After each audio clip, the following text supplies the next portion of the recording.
Hola, buenas tardes. Estamos partiendo ya el cuarto conversatorio de este ciclo que estamos organizando en la Escuela de Periodismo para celebrar, para conmemorar nuestro cuarto de siglo, 25 Escuela de Periodismo, donde hemos desarrollado este ciclo de conversaciones con exalumnos a partir de diversos temas que creemos reflejan los intereses, los desafíos de nuestra escuela, del periodismo y de las comunicaciones, también en los contextos actuales, en estos contextos tan extraños que estamos viviendo.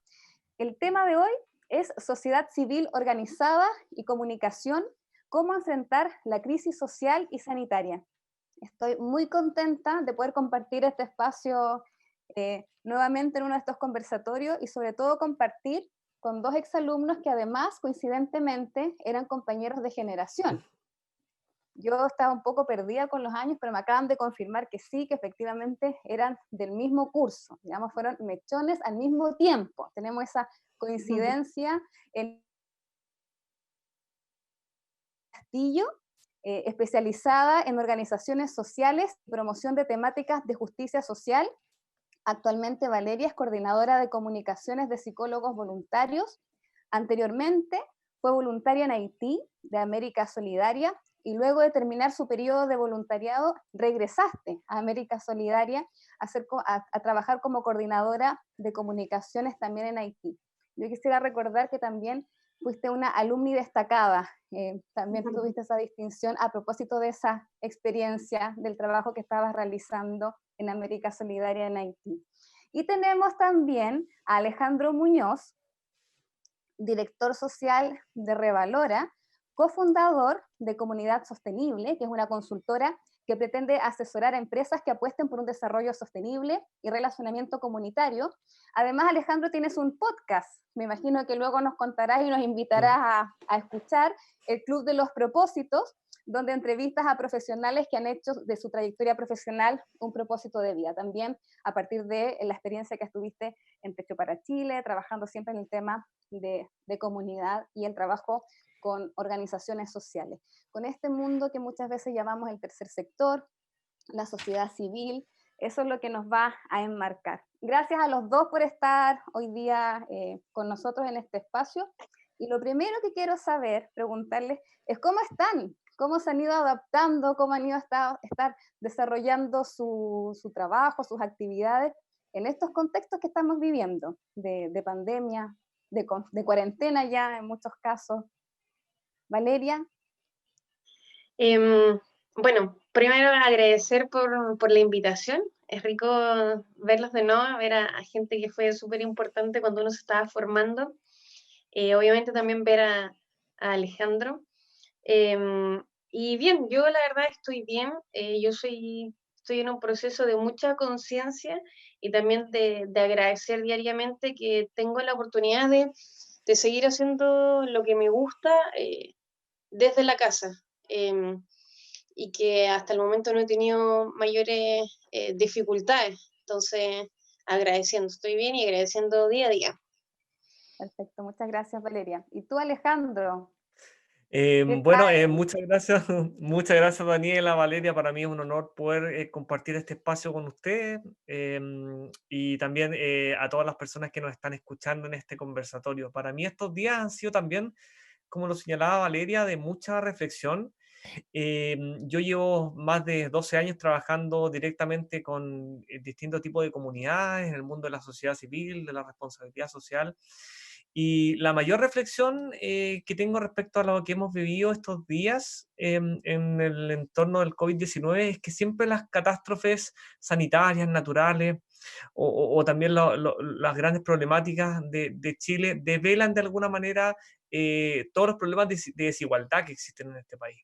Vemos que quienes lo están pasando más mal siempre son las familias más vulnerables, las familias que han decidido inmigrar y las familias que tienen sueldos y trabajos precarios. Y esa es la mayor reflexión. Creo que el COVID-19 es el síntoma que nos faltaba o la señal que nos faltaba para poder reconstruir el modelo de sociedad que hemos construido hasta el día de hoy y lograr que la sociedad civil converse y genere esa sinergia entre el mundo privado también exitoso, por así decirlo? Los dos van teniendo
Trabajando con personas vulnerables que tuvo que cerrar sus puertas a falta de financiamiento, pero creo que esto es una oportunidad para mirar cómo veníamos haciendo las cosas desde, desde las organizaciones de la sociedad civil y, y hacer un replanteamiento eh, y que justamente a veces donde se exponen más, donde también nacen como este espíritu de colaboración, que es donde yo creo que está girando el mundo entero de una forma transversal. Eh, no es solamente ahora, se viene gestando hace un tiempo, en Chile en particular, particularmente se ha visto con mayor fuerza en los últimos años. El estallido yo creo que fue también una evidencia de ello, y ahora justamente con la pandemia, al menos desde mi lado, me ha tocado ver cómo distintas organizaciones se están reuniendo, organizaciones de la sociedad civil con otras organizaciones del mismo sector, y además están trabajando en conjunto buscando estas alianzas que pueden traer buenos frutos con el, que es una oportunidad para poder ir haciendo nuevas iniciativas que vayan como eliminando estas brechas que hoy nos ponen, siempre van a afectar a los sectores más vulnerables. Hay que terminar de hacer las cosas como las veníamos haciendo. Esto es quizás como una especie de bofetada para decir como hay cosas que hay que cambiar, y este es el momento, este yo creo que es la oportunidad de hacerlo. Alejandro, Eh, cómo lo ves tú, los desafíos? sí, yo O creo cómo se que han tenido que adaptar más bien las organizaciones. sí, yo veo dos miradas, Daniela, que tienen que ver con la parte positiva, que es la proactividad de las organizaciones y la capacidad de articulación que tienen. Hemos visto que distintas organizaciones, a través de un movimiento que se llama Movidos por Chile, y a través de para ir en ayuda de las familias en todo el contexto COVID, ha funcionado súper bien, ha tenido un alcance súper alto y muy importante a lo largo del territorio nacional, incluso patrocinado y también contando con el apoyo explícito del Ministerio de Desarrollo Social del gobierno. Y esa es la parte positiva de alguna manera, que siempre existe una proactividad del mundo de la sociedad civil por ponerse a disposición de los momentos adversos en donde las familias más excluidas de Chile siempre necesitan apoyo o necesitan una mano. Pero lo negativo está, como decía Valeria, en la parte interna, o sea, son ONGs que han disminuido drásticamente su ingreso económico porque han empresas que reducen en su presupuesto, es todo lo que tiene que ver con planes de sostenibilidad, de relacionamiento comunitario, de responsabilidad social, y poder sobrellevar todos los efectos adversos del COVID. Sin sostenibilidad, sin relacionamiento comunitario, sin articulación, poder salir adelante respecto a esta crisis tremenda que hemos vivido como país, y la economía no va a poder salir adelante tampoco. Entonces creo que esa paradoja entre lo positivo de la proactividad y lo negativo de la enorme cantidad de recursos que han perdido la ONG me parece súper extraño, y creo que es momento que las empresas se puedan dar cuenta de alguna manera que la articulación y la sinergia con el mundo de la sociedad civil permite entender este concepto de la sostenibilidad, que para mí es tremendo económico, que nos va a hacer salir adelante y dar, ojalá, algún día el salto hacia el desarrollo. Porque finalmente estamos hablando de este mundo de las ONG, de las fundaciones, de estas organizaciones sociales que trabajan con los territorios, con las comunidades que ustedes decían que a lo mejor están en unas situaciones más vulneradas dentro de nuestra sociedad, que dependen mucho de fondos concursables, de apoyo. Entonces hay un tema. Pero, ¿cómo observan el territorio? ¿Cómo han podido tener esa aproximación quizás a a las comunidades con las que trabajan estas organizaciones, con las que trabajan las organizaciones de las que ustedes son parte?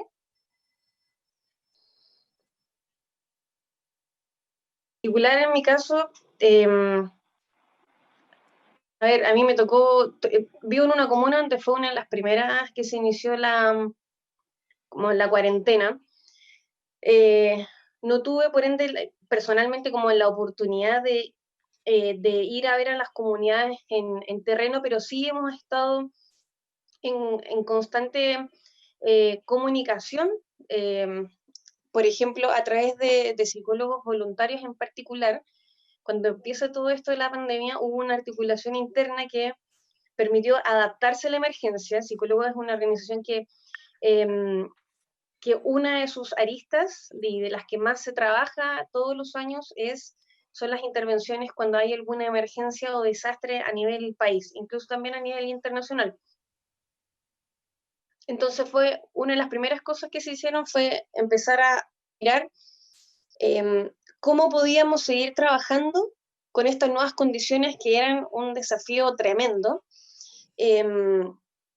y poder seguir entregando la ayuda, como el apoyo psicológico que se entrega a los sectores más vulnerables, y así además también no interrumpir ciertos tratamientos también que se estaban realizando a nivel de salud mental, porque Psicólogos Voluntarios tiene una oficina física donde muchas personas acuden, hay unos box, entonces había todo un proceso que se había interrumpido por unas condiciones que yo creo que nadie se esperaba, y en particular ahí se hizo un replanteamiento del voluntariado también, hacerlo en un formato digital, remoto, a través de canales remotos, y así fue que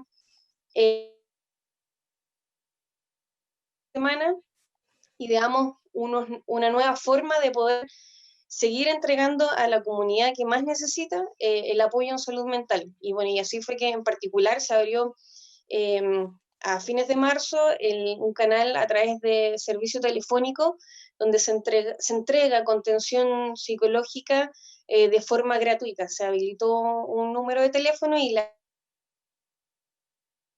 que ha llegado mucha gente que se estaba atendiendo ya con psicólogos voluntarios, pudieron seguir las terapias que estaban teniendo, y llegó sí mucha gente a raíz de todo lo que estaba ocurriendo y lo que estaba provocando a nivel de salud mental.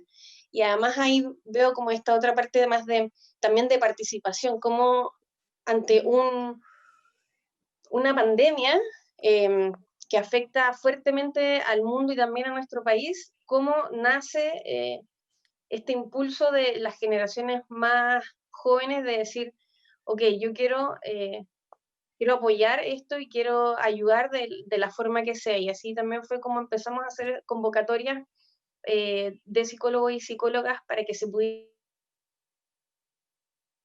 canal de comunicación con la gente de lunes a domingo, en un horario también más o menos extenso y funcionando también a través de distintos turnos.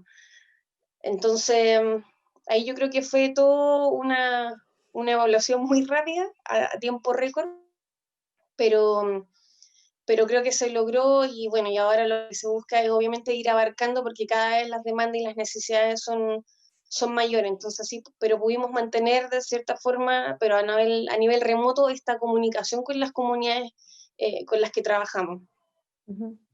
Perfecto. Alejandro, ¿cómo las propias comunidades?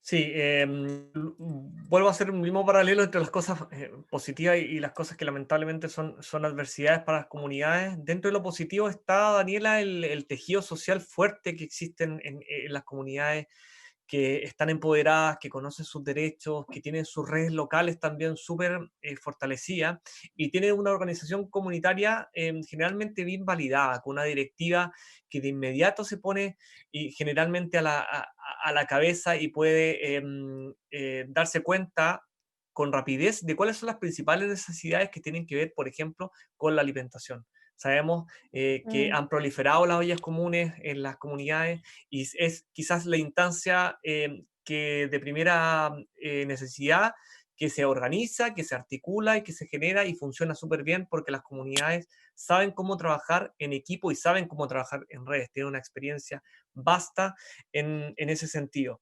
Además de eso, esto se contrapone también con todo lo negativo que implica el vivir en una comunidad que es vulnerable y que además, por temas sanitarios, tiene que vivir una cuarentena.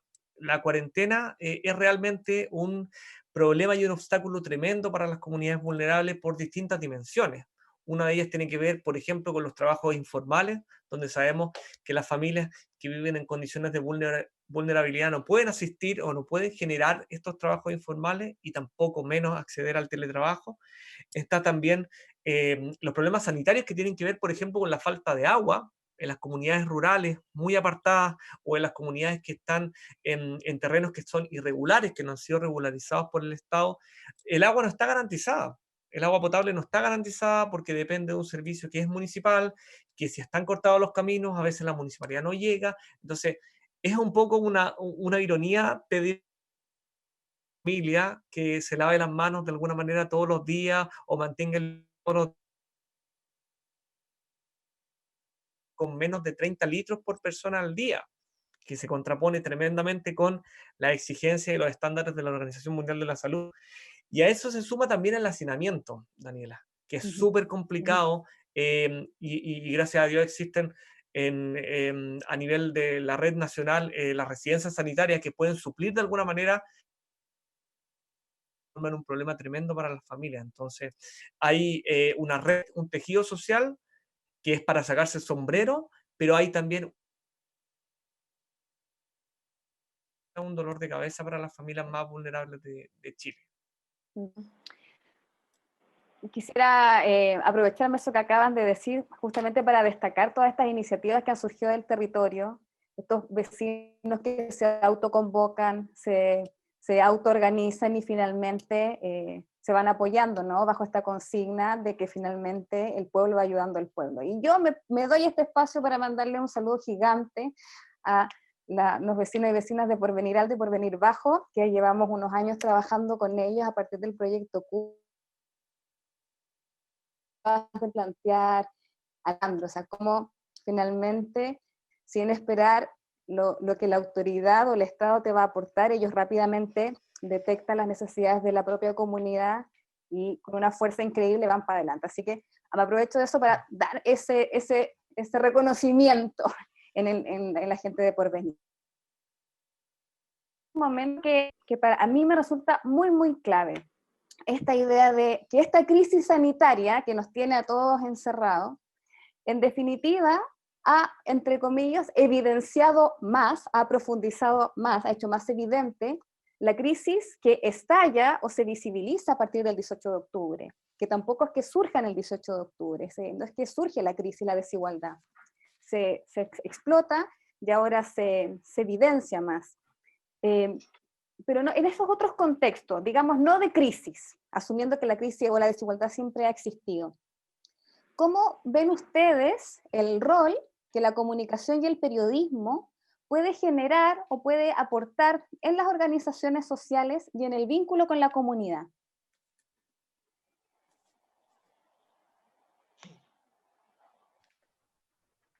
Bueno, Toma la Valeria, muy bien. Bueno, yo creo que la comunicación tiene un rol súper importante en general porque es transversal a nuestras vidas y en particular creo que desde las organizaciones sociales, al menos yo tengo como la creencia de que la comunicación es una herramienta que permite empoderar, permite también visibilizar y en esa visibilización también denunciar. Porque digo, partiendo como por visibilización y la denuncia, como a través de las organizaciones sociales y a través obviamente de la comunicación, es cuando nosotros podemos evidenciar cuáles son primero las situaciones de desigualdad que están ocurriendo en nuestros alrededores. Porque creo que es una de las mundo qué es lo que está ocurriendo y que no se está mostrando, porque eso también es súper importante, está súper arraigado hoy en día también en los medios de comunicación, de no mostrarla a través de unos filtros, por así decirlo, que más que nada llevan a estigmatizar a la gente que vive en los sectores más vulnerables. Incluso a veces a caricaturizar. Entonces creo que uno de los primeros roles que tenemos y a través de la comunicación es de se están garantizando ciertos los derechos básicos de las personas, porque todos somos iguales, o sea, todos tenemos que acceder a los mismos derechos y derechos que además debe garantizar el Estado. Y también creo que es una herramienta muy poderosa para poder empoderar a la gente, a las comunidades, como bien se mencionaba antes, para poder ir creando estos tejidos sociales que después van a tener las capacidades de poder salir adelante, de poder ellos mismos ser protagonistas de sus historias. Eso creo que es súper valorable y que se logra a través de la comunicación, del trabajo, pero obviamente son procesos, porque además también son a través de esos procesos donde uno se va vinculando con las comunidades, que después puede ir traspasando capacidades y ellos después pueden ser capaces de liderar sus propias historias, liderar sus propios cambios. Creo que eso es súper importante y se logra obviamente a través de la comunicación y trabajos que obviamente no son a veces tan a corto plazo, pero también eso es parte de lo lindo que tienen estos procesos.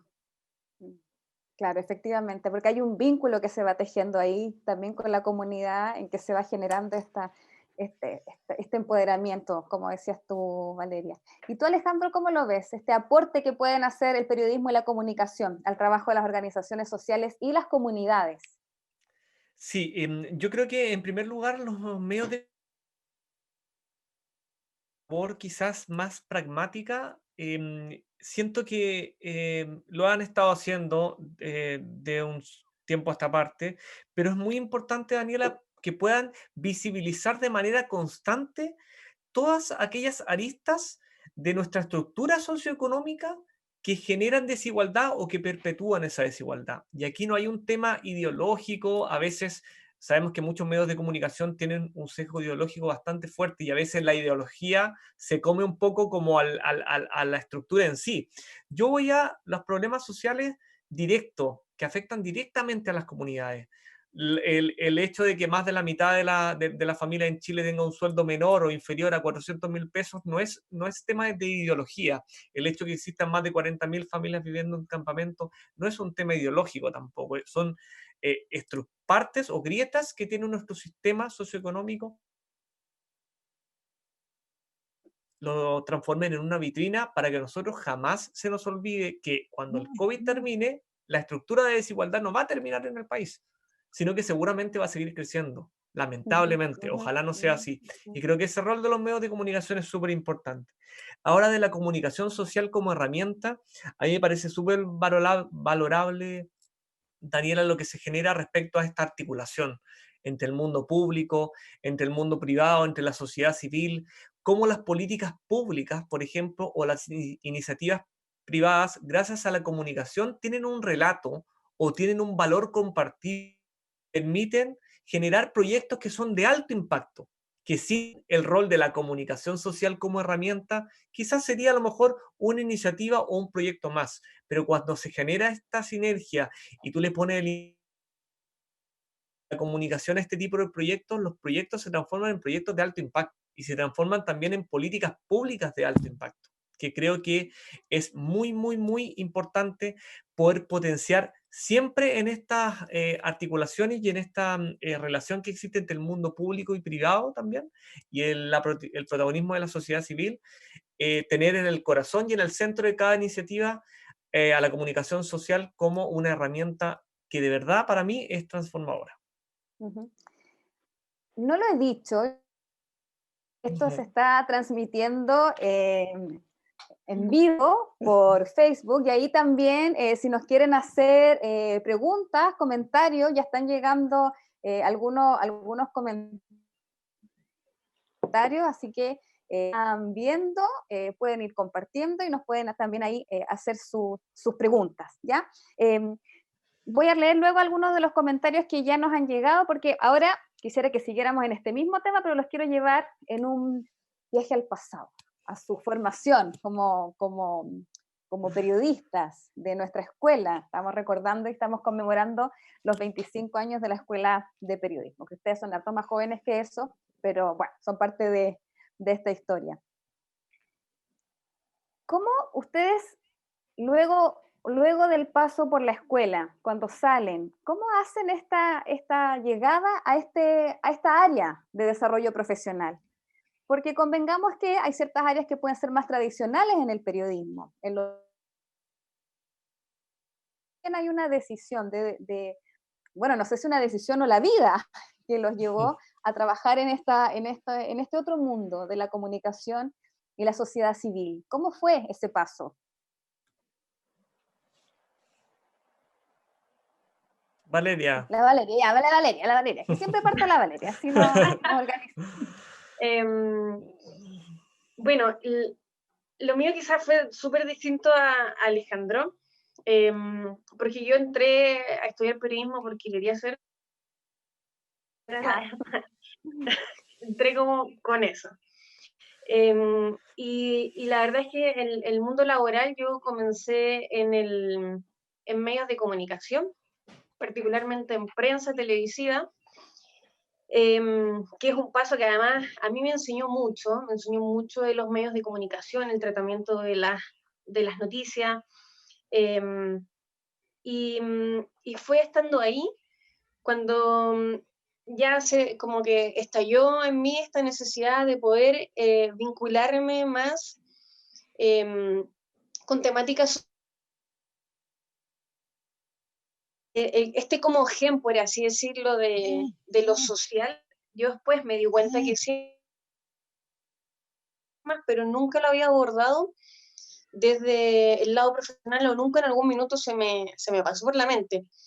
Y fue ahí cuando yo dije, bueno, tengo que hacerme cargo, me quiero hacer cargo, y postulé para hacer voluntariado desde las comunicaciones en una organización que se llama América Solidaria. y ahí me acuerdo que en paralelo también postulé a otras organizaciones, pero al final el proceso que a mí más me llamó la atención y quise seguir hasta el final en él fue el de América Solidaria, y bueno, y después de eso todo se fue dando poco a poco, y una vez que ya llegué, en mi caso particular a mí me tocó salir de Chile, me tocó irme a Haití, a un lugar donde además la situación de pobreza es súper distinta a la que se vive en Chile. Finalmente dije, ok, como este es mi camino, creo que lo encontré, y aquí es donde me quiero como quedar y seguir desarrollando. Entonces, así fue como, pero fue como algo muy que fue naciendo en medio de otro trabajo, que además me enseñó mucho para después también eh, seguir desarrollándolo, pero desde este otro lado, desde este otro frente, por así decirlo. Uh-huh. Y en tu caso, Alejandro, ¿cómo fue esta llegada a este mundo?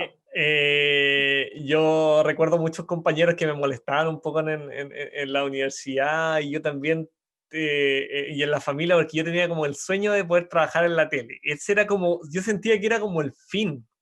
Y después de varios años me di cuenta que era un medio más para poder encontrar en mí un propósito que me hiciera poder trabajar y poder recoger todas las herramientas que había adquirido en la universidad para poder desarrollarme profesionalmente y dejar una huella. Estuve 2 años trabajando en UCB Televisión, en el área de prensa, pero un día viernes me bajó la angustia, me bajó una crisis existencial súper grande, y decidí renunciar, dejar todo botado, agradecer mucho a las personas que había conocido ahí, pero poder clarificar que mi camino estaba por otro lado, que era poder utilizar y poder transformar la comunicación social en una herramienta que me permita aportar en el desarrollo del país, en tratar de contribuir a disminuir las brechas de desigualdad, en tratar de contribuir a poder lograr un desarrollo sostenible en el país. Y es por eso que ingresé a trabajar a la Fundación Techo. Yo ya había sido voluntario muchos años, y fue súper bonito haber vuelto a esa fundación como profesional. Estuve mucho tiempo ahí como director de comunicaciones de la Fundación Techo, y luego empecé de a poco a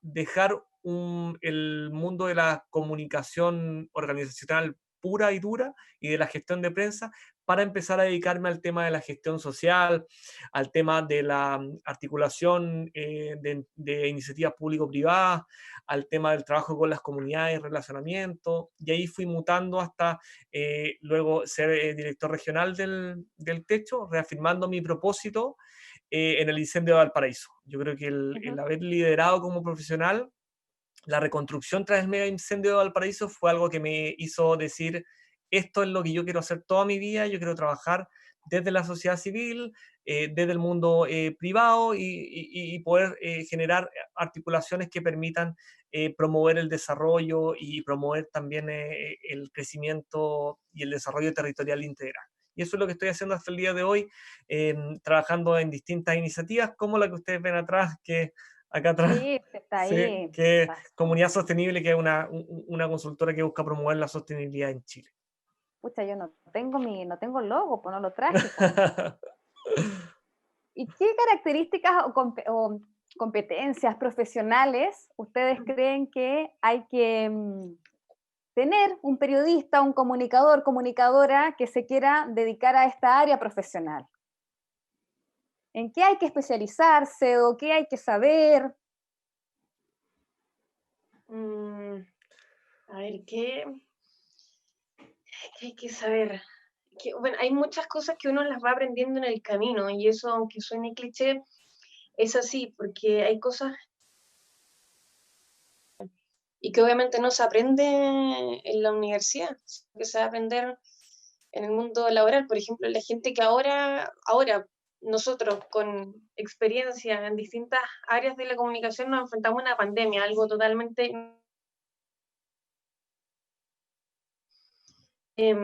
sí, yo creo en particular que tiene que haber compromiso, tiene que haber compromiso por el trabajo que se quiere realizar con las comunidades, porque siempre la persona que esté en comunicación desde el lado de las organizaciones sociales va a estar sí o sí vinculado con las comunidades. Y creo que ese además es un proceso y un trabajo súper lindo. Es súper valorado además. Ahí lo que uno gana creo que es impagable. Y nada, yo creo que de lo que uno pueda entregar va a ser equitativo. Uno siempre va a enriquecerse mucho más. Y creo sí también que la empatía, creo que eso no sé si responde netamente a una capacidad pura y dura que uno mediante el estudio de periodismo o de las comunicaciones, pero creo que es súper importante que tiene que ser una persona empática, que sepa ponerse en el lugar del otro, porque creo que es uno de los primeros pasos para poder ir entendiendo a otra persona que tiene otras problemáticas, que vive en otras condiciones, y creo que eso te permite mucho después poder contar de mejor forma, armar este relato que te permita visibilizar una situación donde hay una brecha, desigualdad, donde hay una lucha detrás. Entonces, eso, y creo que una de las principales también cosas que se hacen es contar historias. Claro, pero la empatía te permite implicarte, te permite poder darle esa mirada más personal también a esa historia, a esos relatos. Exacto, y creo que una persona que no tiene empatía le va a costar mucho si es que lo logra.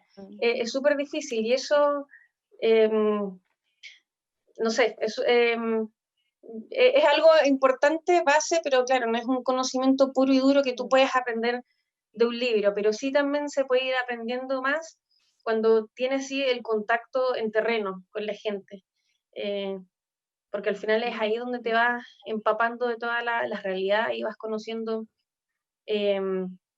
todo lo que tiene una persona y todo lo que tiene además por contar. ¿Y tú, Alejandro, cómo lo ves? ¿Qué conocimientos, qué características profesionales en estos dos tipos, ¿no? Lo profesional disciplinario, pero también este otro mundo de las competencias más blandas, digamos, que a lo mejor ahí pudiéramos identificar estos otros elementos. Yo creo que tiene que ver, Daniela, con en lo más profundo, y concuerdo 100% con lo que ha dicho Valeria, con primero tener los sentidos bien abiertos y tener una visión bien amplia cuando uno está en un territorio de las cosas que están pasando, ¿ya? Que tiene que ver también con cómo las comunidades están organizadas, qué tipo de conflictos y problemáticas tienen las comunidades, pero también a nivel de entidades. A mí me toca mucho, y en estos 2 años de trabajo en este ámbito, me toca mucho hacer que las comunidades conversen con una empresa y conversen también con una municipalidad y hacer que se sienten todos en la misma mesa. Y eso es un desafío tremendo, ¿ya? Que tiene que ver también con entender la naturaleza de cada una de estas entidades, entender la fortaleza y entender el aporte en, que pueden materializar en la consecución de un proyecto en sí. Pero tiene que ver además con desde el mundo de la comunicación y de generar esa articulación, ¿ya? El poder conectar las problemáticas de un territorio determinado con, por ejemplo, una política pública o un fondo público que quizás no se están causando bien y se pueden conectar problemática y solución, o una intención o una iniciativa privada de una empresa que a lo mejor yo la puedo conectar con una comunidad que de alguna manera se ve impactada con esa empresa y de alguna manera genera una política de sostenibilidad. Creo que todas esas herramientas de entender la comunicación como un ente articulador y poder hacer que todas las herramientas de la comunicación puedan generar un proyecto de alto impacto son las cosas que yo más aprendí de la Escuela de Periodismo de la PUCB, y tiene que ver con eso, tiene que ver con la conversación, con la articulación y con la sinergia. Además de lo que dije en primer término, que tiene que ver con abrir los sentidos. Paulo Freire, la cabeza piensa en donde pisan los pies. Yo creo que eso es clave. Esta otra mirada, ¿no? No la comunicación o el periodismo no solamente pensado como los medios exclusivamente. Ahora vamos a ir a las preguntas del público. ¿Qué tenemos?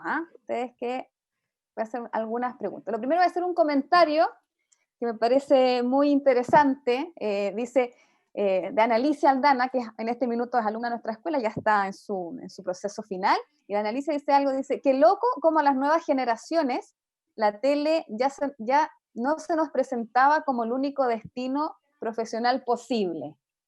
Ahí, mira, Alejandro, no es por nada, pero te dijo que no eras de las nuevas generaciones, comentario de la Analicia. Perdóname que ponga en evidencia ese punto. Paola pregunta, dice, en las organizaciones muchas veces se nos ve a los periodistas como a los redactores de comunicados de prensa y no se entiende mucho el rol de acción que podemos desarrollar.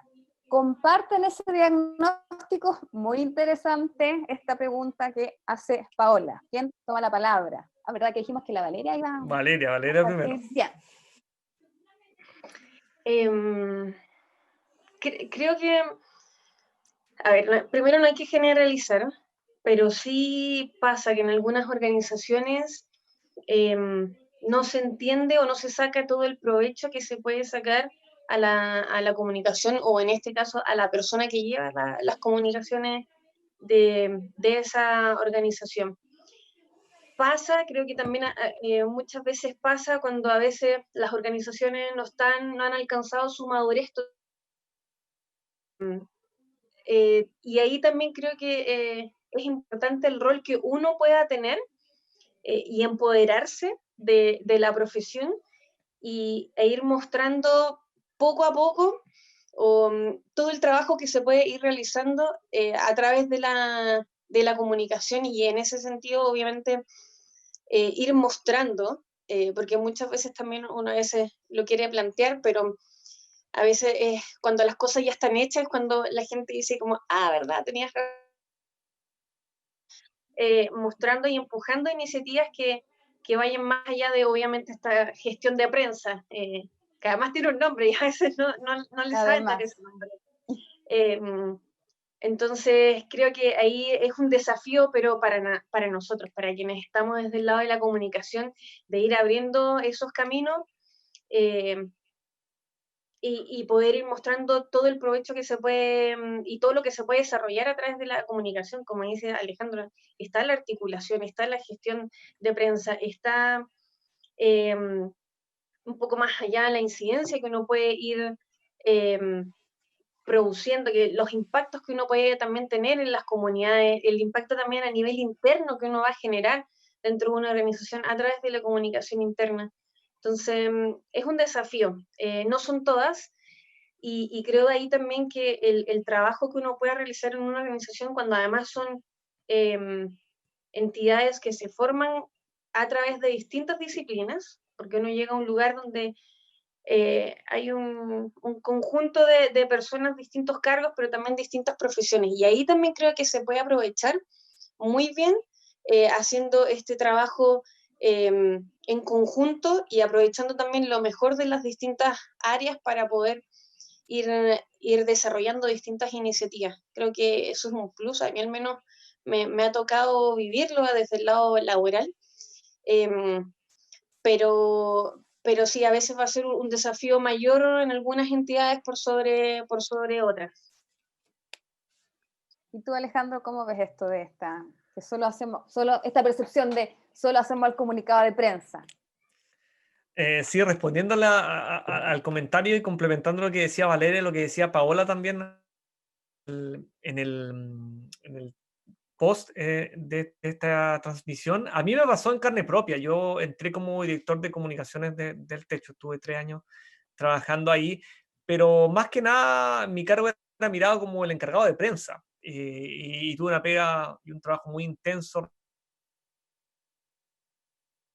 poder generar y visibilizar el trabajo del techo, pero muy pocas veces se entendía el aporte que podía tener un comunicador en otro tipo de instancias, como por ejemplo promover canales de comunicación entre los dirigentes o entre las mismas comunidades de los campamentos y la Fundación Techo, el poder generar canales de comunicación interna en donde se pudiese entender mucho mejor la labor que realizaba la fundación, poder generar canales de comunicación también entre los mismos voluntarios. El Techo es una fundación que tiene muchos voluntarios y nosotros también teníamos que generar esa sinergia y ese sentido de equipo entre voluntarios que venían de distintas comunas y que quizás nunca se iban a encontrar entre sí, pero tenían la misma polera, que era la polera que representaba el Techo. Entonces, ese era un desafío súper bonito. Y yo recuerdo una anécdota en particular cuando me di cuenta de lo importante que es ir más allá de la gestión de prensa, que tiene que ver con que en el año 2011, mucho tiempo, una actividad en la Plaza Sotomayor de Valparaíso, en donde juntamos a la Brigada Ramona Parra y ellos pintaron un mural junto con los niños de los campamentos. Entonces, ver a los niños de los campamentos bajar de los cerros, estar pintando un mural gigante que pudo tener una muy bonita exhibición y que fueron parte de un proceso creativo junto a un colectivo tan importante y con tanta sensibilidad social como es la Brigada Ramona Parra, a mí me hizo ver la importancia que es ir de prensa en un cargo como ese. ¿Ya? Y yo creo que es lo más importante, entender que un director de comunicaciones o un encargado de comunicaciones de una organización es mucho de prensa, tiene que ver con articular, con hacer cuerpo y con generar también estas sinergias comunicacionales que permiten que la organización crezca, pero que también pueda interactuar con distintas entidades. Ahora que hablaban lo de la gestión de prensa, a veces pienso que también, si bien te comparto con ustedes que eso es solamente una de las tareas que puede hacer un periodista, un comunicador en las organizaciones, también pensar en cómo podemos reeducar sobre la gestión de prensa, porque muchas veces también está esta obsesión de pensar que la gestión de prensa exitosa es aparecer en determinados medios, y también nos vamos acotando, son ciertos medios los que dando cuando hay una gama más amplia también de otros espacios. ¿Han visto algo de eso en su experiencia? ¿O esa es una bola mía nomás y nada que ver? Puede ser, ¿ah?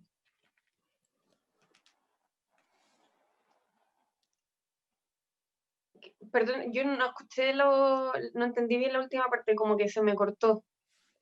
Alejandro, ¿partes tú para Sí, que contextualicemos? no hay ningún problema respecto al contexto de si Estamos hablando de reeducar la gestión de prensa, un poco. Sí.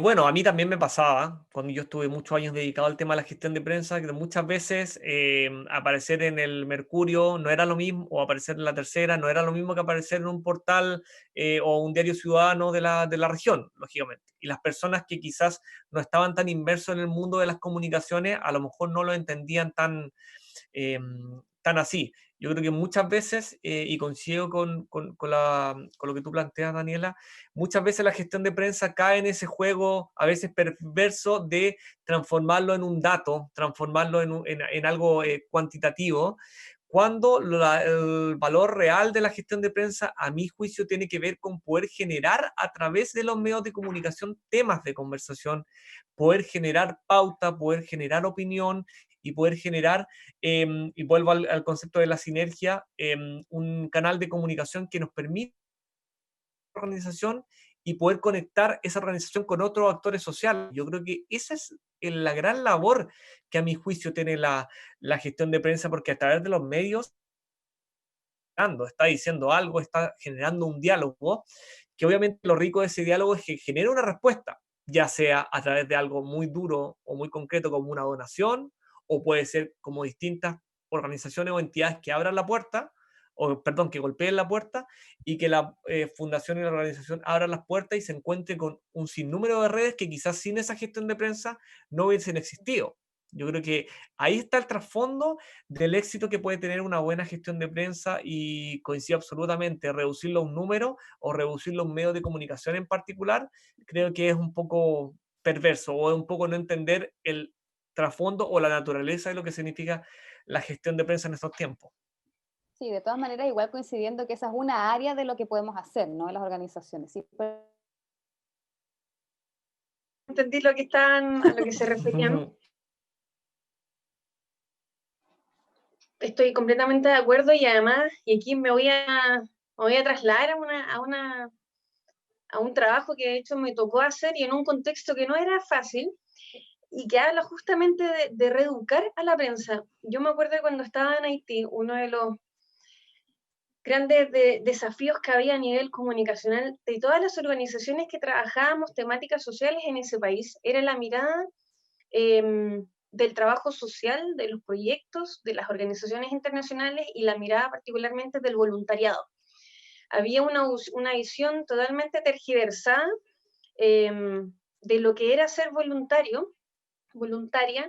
en ese país, y eso también obviamente venía de una historia detrás, no se había gestado así de la nada. Entonces, me acuerdo que yo estaba en una red de justamente de promoción del voluntariado en Haití, trabajaba con otras organizaciones, entre ellas agencias de la ONU, también me acuerdo que estaba Tech Haití, unas organizaciones haitianas que gestionaban voluntarios y voluntarias en todo el país. Y lo que hicimos me acuerdo primero como un mapeo y nos dimos cuenta que no había mucha información de las organizaciones sociales y el trabajo que se estaba realizando, al menos que se pagara. Entonces, por eso también había un concepto también tan errado. Entonces, nosotros, ¿qué decidimos hacer? Dijimos, bueno, hay que cambiar esta mirada que tienen los medios. Y dijimos, hagamos una jornada. Entonces, ahí viene como este concepto puro y duro de reeducación. Hicimos una jornada de 2 días donde se iba a hablar del voluntariado y cuál era la mirada que se tenía que tener del voluntariado, porque se veía, en particular se veía de una forma que era un trabajo donde se pagaba, se recibía un sueldo, pero no es así. Entonces, bueno, hicimos un recorrido teórico, pero además una parte práctica donde lo llevamos a los proyectos y lo llevamos a conversar con voluntarias nuestras que estaban trabajando en terreno, estaban trabajando en educación y en los sectores más vulnerables. Entonces, fue un trabajo súper lindo y los medios de comunicación lo agradecieron un montón y obviamente hicieron este clic y este cambio de mirada. perfecto. Interesante la experiencia también de reeducar. Una pregunta de María Paz Galvez. Dice, pienso que en esta área, acá estamos hablando, hay una doble marginalización, en el sentido de que las organizaciones muchas veces trabajan en condiciones precarias y además la comunicación no siempre se considera prioridad. Si es que si hay que bajar el presupuesto, por ejemplo, probablemente se baje en esta área. ¿Opinan que es así y creen que se ha modificado eso con esta crisis sanitaria? Valeria se nos cayó, así que Alejandro, sí, tienes la palabra. No hay problema, sí. Yo creo que sí, yo creo que coincido mucho con el tema del concepto de la doble marginalización que estoy leyendo justamente acá, en el sentido de la organización de la sociedad civil. Sí, muchas veces trabajan en condiciones muy precarias, eso es cierto. Yo no voy a develar como las cifras con las que me he encontrado, pero me he encontrado con una convocatoria de trabajo donde se buscan directores de comunicaciones para organizaciones donde realmente da un poco de pudor que estas organizaciones publiquen la remuneración y las condiciones laborales que están ofreciendo. Yo creo que eso es súper complicado, porque también a nivel de las organizaciones, Daniela, siento que siempre el tema de la comunicación y vuelvo al tema de la sostenibilidad o de la responsabilidad social, se ve como la última prioridad y no se ve como el eje troncal o el entender que esta es una inversión clave que nos permite de aquí para adelante poder hacer crecer la organización y poder hacer crecer también una empresa o incluso una entidad pública. No se entiende o no se toma en cuenta el concepto de la inversión comunicacional y la importancia de este tipo de decisiones a nivel de una empresa y una fundación. Y lógicamente es súper terrible lo que ha pasado con fundaciones que incluso han decidido cerrar su área de comunicaciones, y eso implica que la fundación no existe. Una fundación puede tener 500 voluntarios, puede tener 10 convenios con empresas, pero si es una fundación que no está comunicando, es una fundación que literalmente no existe y está condenada al fracaso y a la desaparición también. Muchas gracias, Alejandro. Valeria, volviste. La tecnología nos está aportando también en todos los conversatorios. Hay que decir, Sí. siempre nos pasa algo. Pero bueno, estamos también en comunidad. Sí, así es. Vamos entendiendo que esto pasa. Valeria, no sé si alcanzaste a escuchar la pregunta que habíamos planteado, pero que tenía No. que ver con esta idea de que en este mundo la comunicación y las organizaciones sociales, la sociedad civil, una doble marginalización. Las organizaciones trabajan en contextos que son precarios y dentro de las organizaciones muchas veces es la comunicación por lo que se va recortando más. Si hay presupuesto, se va recortando ahí, y por lo tanto no es una prioridad. Y preguntaba María Paz en su intervención si creías que eso era así, si compartías esa mirada y si veías que podía haber algún cambio en estos contextos de crisis. Bueno, yo creo que lamentablemente sí ocurre en algunas ocasiones. Hay veces que, bueno, hay cosas de financiamiento que van mucho más allá de lo que la organización quiera seguir haciendo, y lamentablemente se dan como situaciones como esta donde se recorta por comunicaciones, o se recortan también los presupuestos. Creo sí que es una mirada que se da cada vez menos, porque creo que se ha ido entendiendo cada vez más la importancia del rol de las comunicaciones. Ahora entiendo lo último que dijo, alcancé a agarrar lo último que dijo Alejandra, que es justamente cierto, la organización que no está hoy en día, no solo necesariamente como en los medios, pero que no está comunicando cosas, no está creando debate, no está poniendo en la palestra ciertas temáticas, es una entidad que poco a poco puede ir perdiendo también su credibilidad, y puede ir perdiendo también incluso oportunidades, porque a veces también la comunicación entrega una cantidad inmensa de oportunidades y de seguir desarrollando iniciativas en distintos ámbitos que a veces no se le toma el peso. Pasa, pero creo que cada vez más es menos. Yo me acuerdo cuando recién partí en el mundo como social, creo que era algo que pasaba bastante, donde incluso a veces a una persona de las comunicaciones haciendo justamente este rol, sino que compartían, y era como la última tarea que se hacía en alguien que además está haciendo trabajo en terreno con las comunidades. Entonces, pero creo que se ha ido entendiendo cada vez más, y en contextos además de crisis, creo que tienen un rol súper preponderante, porque es, por ejemplo, yo lo veo a nivel de la organización en la que estoy actualmente, es la que te informa a nivel interno, principalmente cuando tienes un número grande de voluntarios o voluntarias o personas que trabajan en la organización. Entonces, uno es la que va generando información, y esa información va generando certidumbre en la gente, por ende va bajando eh, los niveles de ansiedad que se van generando a nivel interno. Es la que además va expresando, comunicando hacia afuera lo que se está haciendo y cómo se va a seguir prosiguiendo con los proyectos que se están desarrollando, cómo va a seguir continuando todo el trabajo. Entonces, y también es la que sale en los momentos también más complejos, cuando ocurren cosas más problemáticas y que hay que abordar incluso a nivel de media. Entonces, creo que es algo que pasa, pero va pasando cada vez menos, y eso no excluye que el día de mañana cualquiera de nosotros nos pueda volver a pasar, porque además también lo que decía, a veces hay factores que no se pueden controlar. Ya estamos llegando al final de nuestro conversatorio. Les quiero agradecer participación en esta instancia. Ya es el cuarto. La próxima semana tenemos un nuevo conversatorio, también miércoles a las 6 de la tarde.